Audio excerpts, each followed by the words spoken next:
Recife, à la pointe est du Brésil, c'est de ce camp de base que s'achèvent les derniers préparatifs de la 3e campagne de recherche, des boîtes noires du vol AF447.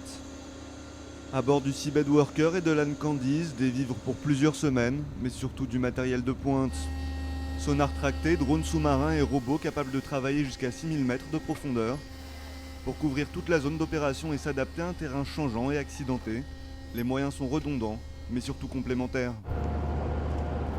Sur chaque bateau, on a un système complet.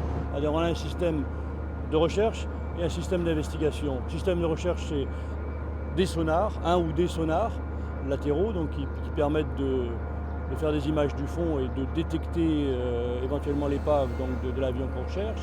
Et ensuite, après, un moyen d'intervention qui permet d'aller vérifier les points qu'on a repérés avant. Les types de sonars sont différents sur chaque bateau.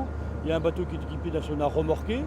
De l'autre côté, donc sur le Seabed, on va avoir ce qu'on appelle des AUV, donc des engins autonomes, quasiment une petite meute d'engins, et qui font donc un travail, je vais dire, plus précis, donc un peu plus lent à faire, mais comme ils sont 3 et qu'ils vont plus vite, finalement ils font un travail équivalent au sonar remorqué avec plus de précision.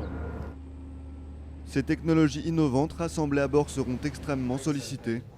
Pour tenter de retrouver les boîtes noires, elles devront passer au peigne fin, une zone qui couvre entre 2000 et 3000 km².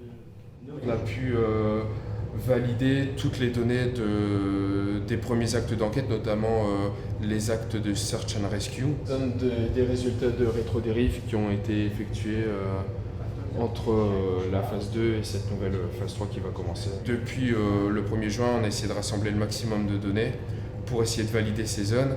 Et donc, on a pu s'apercevoir que certaines zones n'avaient pas du tout été cherchées, d'autres avaient été cherchées pendant des mauvaises conditions météo. Donc ça, c'est des informations qu'on essaie de faire partager avec l'équipe tout autour de la table. Autour de cette table, des opérateurs, des géologues, des océanographes et des ingénieurs. Ce sont ces scientifiques qui scruteront les échosonars et les images du fond à la recherche de l'épave et des boîtes noires.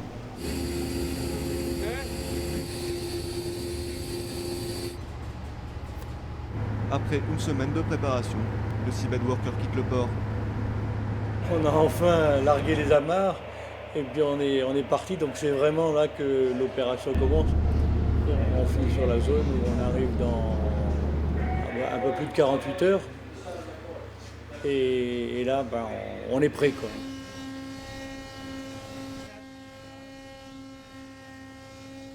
Une dernière séance d'essai en mer et il sera rejoint par l'Anne Candice, à pied d'œuvre pour entamer les recherches.